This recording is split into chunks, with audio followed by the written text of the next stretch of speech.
Hey everyone, and welcome back to Zero Escape 999, where last time we began exploring this massive library in the bowels of the ship. We explored the entire upper half of the entire upper floor of the library, found 2 lights and 2 pop-up books. So now let's head downstairs and check out the bottom floor. There's going to be a lot more reading as we continue to make our way through these bookshelves. Algebraic number theory. Math, huh? There's another one like that over here. You mean something like primary number theory or analytical number theory or geometry?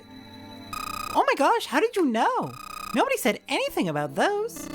Well, number theory is usually split into 4 chief disciplines. If there was a book named Algebraic Number Theory, I took a wild guess that the other 3 would be there as well. Looks like I was right. He's definitely got some intelligence in that brain. I would love to actually be friends with him. He seemed like the kind of person I would get along with very well. This one's Goldbach's conjecture. Conjecture? What's it about, like magic or psychic stuff or something? Right, I bet it's about jewelry, isn't it? It may have an odd title, but it's actually a very respectable mathematics book. It deals with one of the unsolved problems of additive number theory. Oh, sorry I said anything. Look, let's not get into this right now, okay? Goldbach's conjecture is interesting. It is, the conjecture is that for every even number greater than 2, you can write it as a sum of 2 smaller primes. It sounds like a very simple statement, but it has never been proven. And I think it's one of those statements which will have unexpected, profound consequences for math, despite how simple it sounds if it's able to be proven.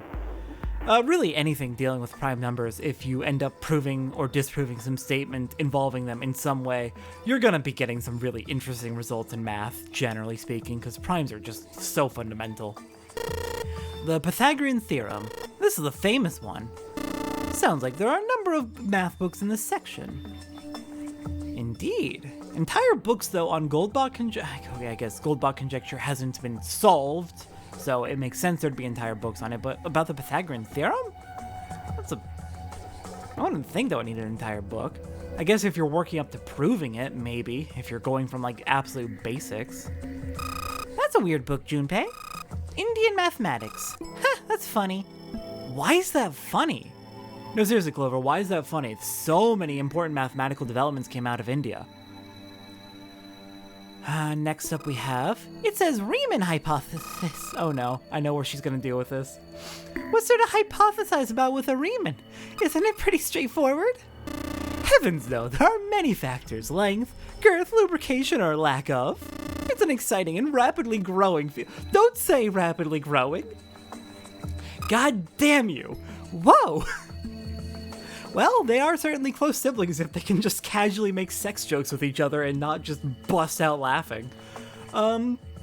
Riemann hypothesis is one of the most important problems in mathematics. It's one of the Millennium Prize problems. If you solve it, you win $1 million. It's just one of the most important problems in mathematics. It's about a function called the Riemann zeta function, which is one of those functions that kind of looks simple, but also is like, why would you want a function like this? If you're not like intimately familiar with mathematics, you'd be like, why would you want a function like this? It looks simple, but also is like really surprisingly complicated in some ways too. The Riemann hypothesis states that it's dealing with them trying to find out where this function is equal to 0. And they have 2 types of zeros they've been able to find with this function. The trivial zeros, which is whenever you're at a negative even number, whenever you put in a negative even number to the function, it gives out 0. Those are the so-called trivial zeros, because they're really easy to determine that they're going to be 0, that those locations are 0. The hypothesis is about saying that every other non-trivial 0 is at a very specific region of the function. And if they're able to prove or disprove this hypothesis about where the non-trivial zeros are, it will have significant implications for mathematics, especially with The big thing being how primes are distributed. It will tell us a lot about prime, like an unbelievable amount about prime numbers.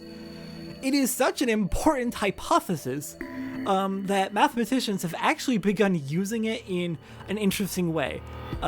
It has so many implications coming out of it if it turns out to be true, or if it turns out to be false, that a lot of complicated mathematical theorems, mathematicians will prove it by assuming the Riemann hypothesis is true, and then also prove it by assuming the Riemann hypothesis is not true, and if it's true either way, then it must be true.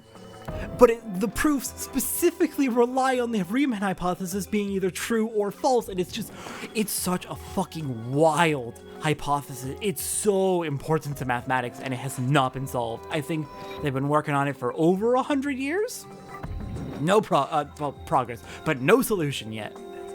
Alright, last shelf. We got a few named books down here. Dudkeen, what the hell is this? Wasn't that a German mathematician? Maybe it's a compilation of his work. Over here we have Leibniz? Is it Leibniz or is it supposed to be Leibniz and you've made a typo? Because I've definitely noticed a few typos in this game. This book is in German. It looks like it's the complete works of something. I've never heard of it. Well, if Snake doesn't know what it is, I don't think we'll ever know. I want to say it's probably about Leibniz's work, but I could be wrong. Maybe there's a Leibniz I'm just not thinking of or am not aware of. Owen, huh? Owen isn't enough to go on.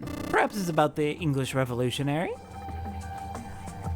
And last one, Sheldrake? Sheldrake. Isn't Sheldrake... I feel like we have heard that name before. Alright, next section. What do we got? What's this? Origin of Japanese folklore? Looks like there's a bunch of books about Japanese culture here. Mostly ones about folklore, though. Well, folklore can cover a wide range of subjects. History, urban life, religious trends, environmental changes, oral traditions. Folklore can cover all of those things if you know where to look. This looks pretty deep. Agriculture and historical organizations and folklore. I think we're definitely in the folklore section of the library. Modern Japanese literature, huh? I guess not all folklore. Hey, there's another one of those picture books here. Something about these things feels kind of nice, you know? Brings back good memories. I guess even people like Seven were kids once. No shit, you little brat. Hey, guys, cool it. Alright, I think I'm gonna take this picture book with me. Alright, picture book number 3. It's got a magic wand on it. Okay. So, what's inside? Well, aren't you going to open it? Pretty sure it's just gonna have pages inside. Smart. Whoa! SE-5. Alright, that's 3 pop-up books.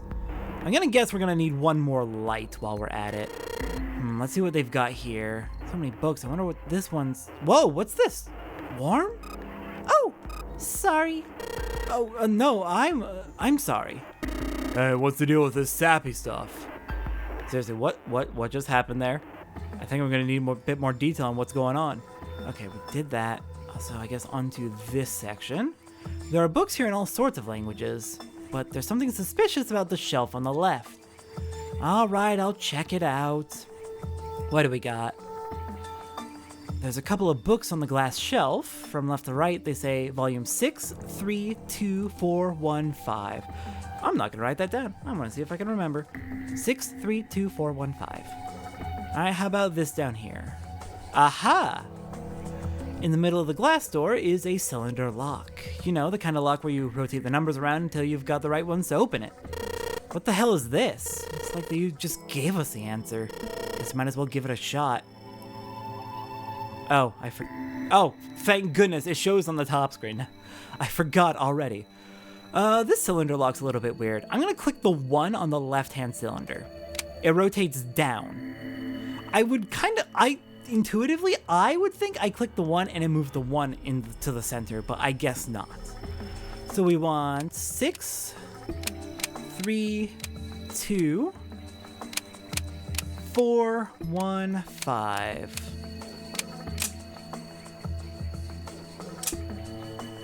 You did it, Junpei! Yay! I don't know why, but I don't really feel particularly happy about being praised for that. Whatever, at least the lock's open now. Let's see if we can get it open, alright? Alright, door's open. Let's open it up, and hello, light bulb number 3. Alright, now can we read these books? I want to read these books. Nope, okay. And looks like that is all the books down here, so 3 pop-up books, 3 lights. We have one last thing to check out, which seems fairly obvious that we need to look at it. Giant thing in the middle. Alright, so there are 3 lights in here. I'm going to change these bulbs. Now they should. Whoa, those light bulbs really make a difference. It's pretty bright in here now. Alright, well, the light bulbs are in place. Now let's set up the pop-up books. It's a small enclosure with 9 sides. There are 3 of these things that look kind of like music stands. Okay, how about we try putting these picture books in the stands? Then... Awesome! It looks like it worked! Way to go, Junpei. Good job, buddy. There's something projecting on the bottom. These letters, they seem familiar. Sheldrake 5. Alright, then I think I know where we need to look. Sheldrake 5. It says Sheldrake on the spine of this book. It's got the volume number written on the lower part of the spine. Oh my gosh, do we need to actually examine the text, even though it's really obviously telling us where to look? Sheldrake 5. Sheldrake. Junpei read the text out loud. I think I saw the rest of this collection somewhere. Yeah, I think it was somewhere around here. Let's go take a look. Okay. Seven and Clover walked off, leaving Junpei and Snake behind. Have you heard of him? Sheldrake, I mean. Junpei grinned. Yeah, Lotus told me about him. There's a British biochemist named Sheldrake. He had a rather interesting theory. The theory of morphogenetic fields, which relies on the theory of morphic resonance. Really? From Lotus, huh? Well, Clover also said something to me about that stuff. She did. Yeah, what was it? The ability to access a morphogenetic field is affected by a couple of things. The first is epiphany, and the other is danger. That girl. I told her not to tell anyone. You did? Why? Junpei's eyes narrowed. Look, man, I didn't push it because we're in a hurry, but I'm kind of sick of this. How about you just tell me, okay? Tell you what. Don't give me that. About the experiment. Snake's shoulders slumped and he shook his head slowly. He'd finally given up. Answers! Let's go. Very well. Fine. I'll tell you everything. But not here. Let's move to the top floor. Junpei nodded. With that, they climbed the stairs to the top floor.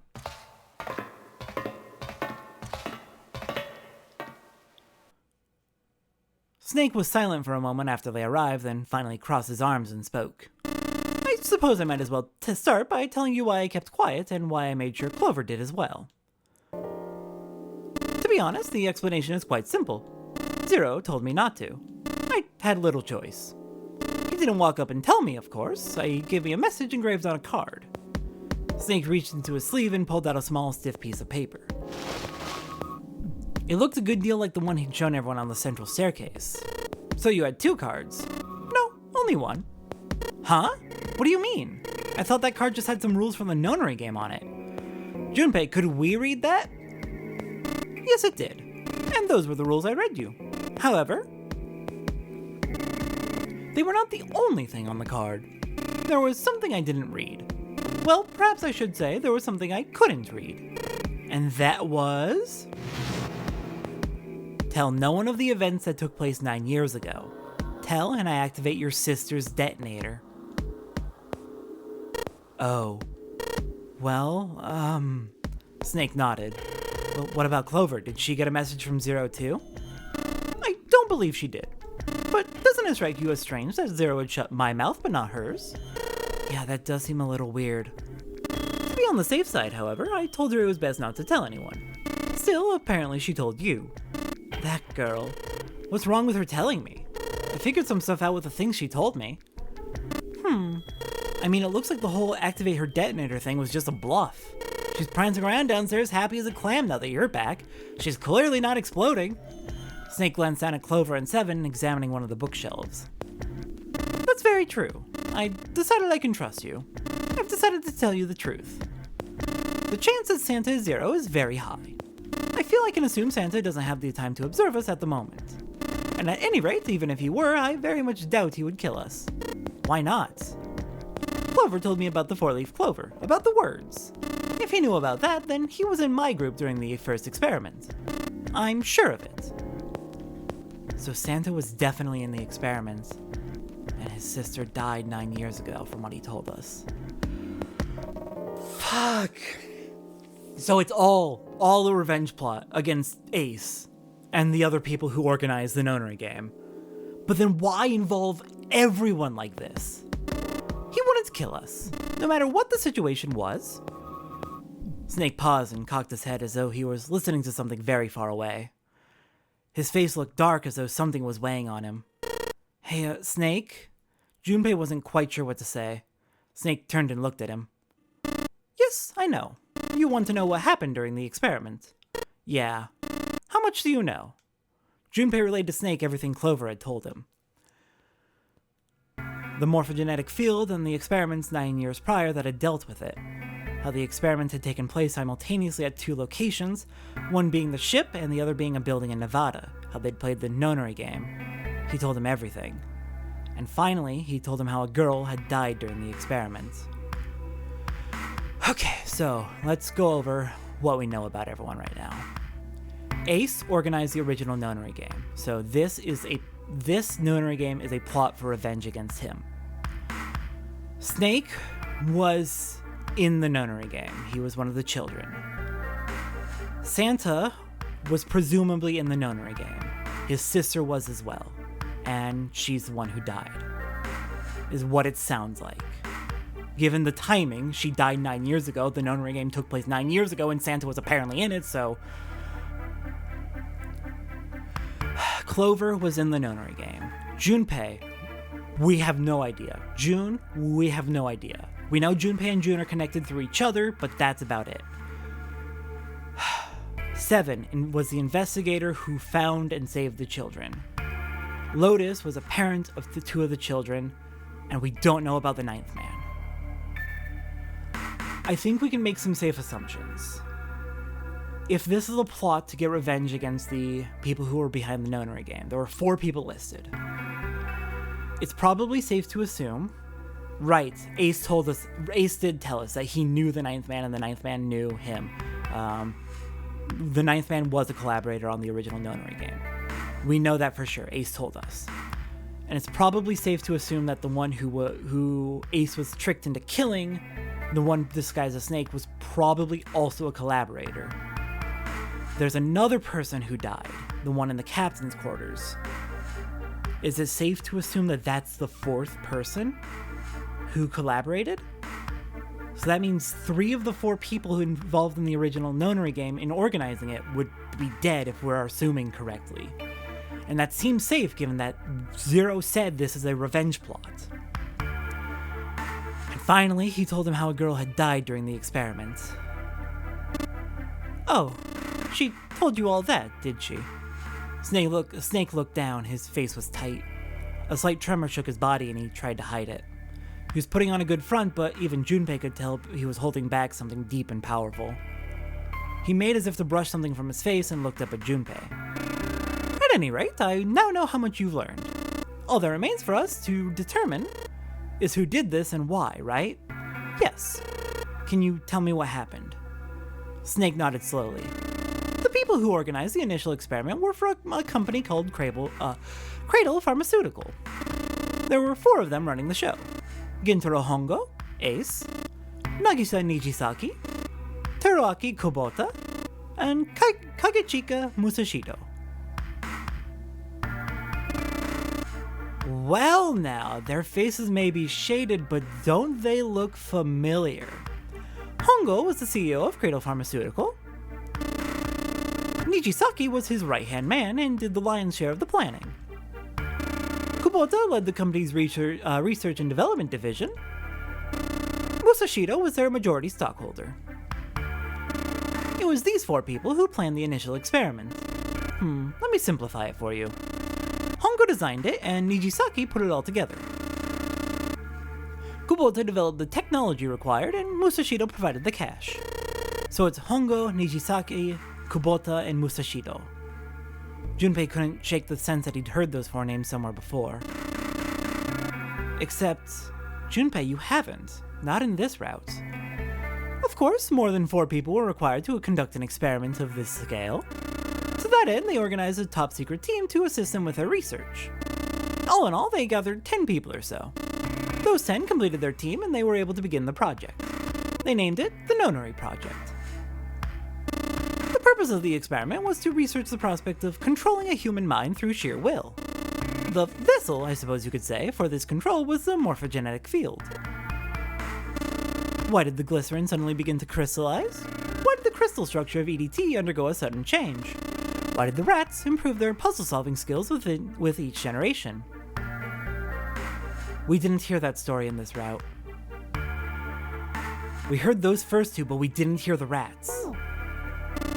Experiments with humans produced the same results. The more people who knew the answer to a question, the more people there were who could answer correctly without having seen the problem before. Why? How? The answer to that is the shape of the answer has been stored in a field invisible to the naked eye. And through that field, the resonant event transmits information related to that answer. That's essentially the idea behind morphogenetic fields. But that's just a theory. Can't bring yourself to believe it? Not really. Let's say someone killed another person because the devil told them to do it. Whether the devil exists or not has no relevance to the murder. They believe the devil exists, whether or not he does is immaterial. So what matters here is that Hongo believed in the morphogenetic field. Snake nodded. But I still don't get it. You said they wanted to figure out how to control people, right? That is what you were saying. Yes. So how are they going to do that with a morphogenetic field? I'll keep it simple. Let's suppose 10,000 people have solved a certain problem. The chance of you knowing that answer, even if no one has told you, will go up. Let's have another example, shall we? Say 1,000,000 people were to do a handstand right now. Tomorrow, the chances of you doing a handstand would be higher, even if you had heard nothing of this hypothetical mass handstanding. Mankind's thought processes and actions are all part of a resonant event. All of the resonant events encoded in the field are projected onto you. Of course, this assumes you believe in this theory. Do you follow so far? Yeah. But let's say, hypothetically, that there was a person who had the same effect as those millions of people. What would happen? If that one person were to do a handstand, other people would find themselves wanting to do handstands as well. Can you imagine what a person with powers like that would be able to do? Come on, there's no way. I'm not done. Imagine another scenario. Imagine another person. This is an ordinary person. Let's say he does a handstand. What if there was someone who could grab that resonant event he created by doing that and use it to make other people do handstands? What would happen then? A person who has the power to write to the field and someone who can read from the same. You could think of them as the writer and the reader, or the transmitter and the receiver. What would the world be like if there were people with abilities like these? Junpei thought about it for a moment. So the transmitter's resonant event can be transmitted through the field and sent to the receiver. And then the transmitter can control the receiver however they wish. That's what you're saying, right? Yes, close enough at least. Come on, that's just crazy. Well, if you want to prove that, then you'll have to test it first. At least that was how they thought. That was why they decided to do their experiment. That was how the Nonary Project began. Sake suddenly looked very serious. So this was all an attempt to prove the morphogenetic field exists, so then hypothetically they could then make use of it. Absolutely terrifying. Junpei, have you ever heard of the Gansfeld experiment? Junpei nodded. Yeah, that was an experiment in telepathy, right? They put a pair of subjects in separate rooms, then they'd show one of them a picture and ask the other one what they saw. Interesting, I'm impressed. Yes, that is exactly correct. So why'd you bring up the Gansfeld experiment? It was used to screen subjects for the Nonary Project. The hospital in a remote town was affiliated with Cradle Pharmaceutical. Hongo used it to conduct experiments on visiting children in secret. Some of them he found had potential. He began to gather children that showed promise, children that seemed as though they might be able to access the field. Of course, none of them volunteered. They were kidnapped. His face barely moved as he spoke. And that's the connection Seven found. They were all connected through hospitals owned by Cradle Pharmaceutical. There were 9 pairs of siblings taken, for 18 children total. For reasons that were not fully understood at the time, each pair had 1 transmitter and 1 receiver. They were split perfectly. As such, the 18 children were split into 2 groups of 9. The children who were put in Group Q were the ones who excelled at transmitting. They were transferred to the mock experiment building known as Building Q in the Nevada desert. The children who excelled at receiving were put in Group A. The members of Group A were placed on the former hospital ship Gigantic. From the experiments he had conducted so far, Hongo had learned the following. There are 2 things that can increase one's resonance with the fields. The first is epiphany. The other is danger. Have you ever been faced with an especially difficult problem and thought about it very long and very hard, until finally an answer suddenly appeared in your mind? It may seem obvious to say so, but that is exactly what is meant by epiphany. The information obtained through that epiphany can be easily transmitted through the fields, where it can be easily interpreted. Adding danger to that equation allows for even easier field access. Therefore, Hongo set up a number of puzzles across the Gigantic. The participants had to solve each puzzle before they could move to the next room. Of course, he hadn't forgotten to include danger. More specifically, he had detonated a bomb on the hull of the Gigantic. The children in Group A were forced to play the nonary game as the ship sunk. By forcing the children into a life or death situation, Hongo hoped to increase the likelihood of their tapping into the fields. The children from Group Q, on the other hand, were confined to the mock experiment building, Building Q. Building Q duplicated the interior and the puzzles of the Gigantic exactly. Hongo explained the situation to the children in Group Q. Solve the puzzles you find throughout the rooms. When you solve them, transmit that information to the children in Group A. If you succeed, they'll be able to solve the puzzles and escape. But if you fail, then the Gigantic will sink and your brothers and sisters will drown. Do you know why the astronauts of Apollo 13 were able to return to Earth safely? It was because NASA had access to a replica of the Apollo 13 capsule. All the equipment, the instruments, everything, all of it identical. NASA was able to replicate the situation the astronauts were facing. By putting themselves in the same situation, they attempted to solve the problems they knew the astronauts were experiencing. Once they had found solutions, they reported their findings to the men aboard the actual capsule. That was how they were able to return safely. It was the same with the Gigantic in Building Q. The children from Group Q had to use the power of epiphany to solve the puzzles they found, and transmit what they learned through the fields. The children in Group A, however, had to access the fields and learn how they might advance to the next stage. That is the simplest explanation I can manage. Snake sounded defeated. His half-hearted attempt at derision served only to show how much the story had affected him. Just as Junpei was about to speak... Hey, Junpei, Snake, how much longer are you two gonna sit around on those bony asses? Get down here already! Seven's voice echoed up from below. Snake took a deep breath and blinked rapidly as if just waking up from a long nap. He's right. Let's go, shall we? We don't have much time. We need to get out of here, and soon. Snake headed for the stairs, but Junpei put out an arm to stop him. Hold it.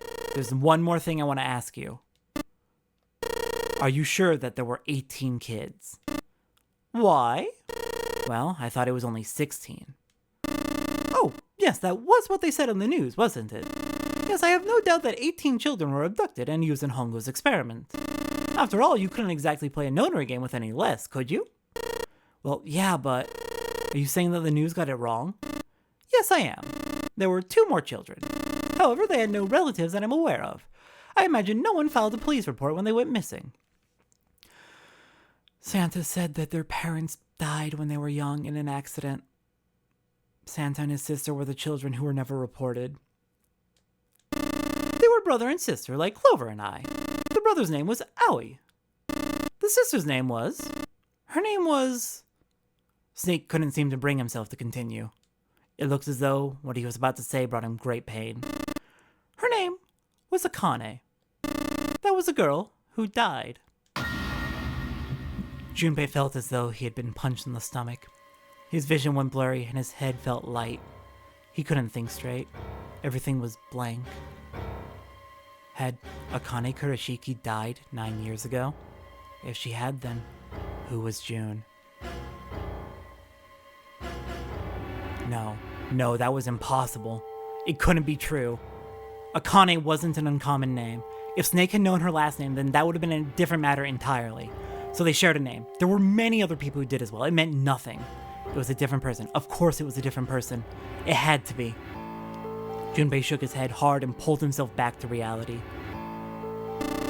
Is something wrong, Junpei? Your breathing sounds strange.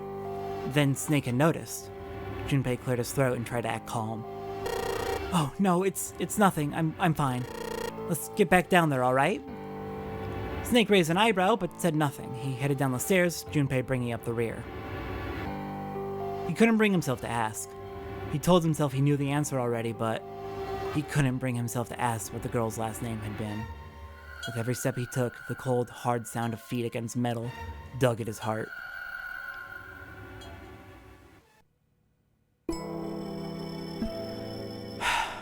Sheldrake 5. Sheldrake, this is it. This is what the shadow picture was pointing to. But didn't it say 5 at the end of the shadow picture? Yes, I think we need to find the 5th volume.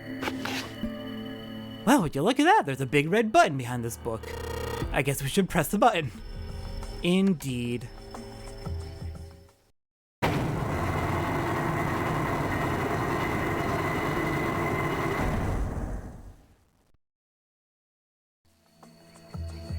What was that sound? It sounded like something really big was moving. It came from the top floor.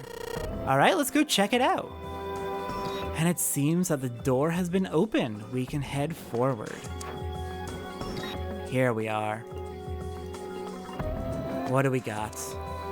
Oh, Roman numerals, lovely. Okay, 13, 14, 10, 13. Well, I bet you've got to type something on that keyboard. Yeah, but you can only enter letters. And it looks like you only enter 4 letters. 13, 14, 10, 13. 13 is M, 14 is N, 10 is... Oh, that can't be right. It can't be right. It has to be... 10 has to be A. It has to be extension of hexadecimal. So 13 would be... So if 10 is A, B is 11, C is 12, D is 13, 14 would be E. Dead. Let's see how it works. I guess you need to hit enter once you type in the letters. And you can erase what you typed with clear. Okay, I get the basic operations. Let's give it a shot. 13D, 14E, 10A, 13D.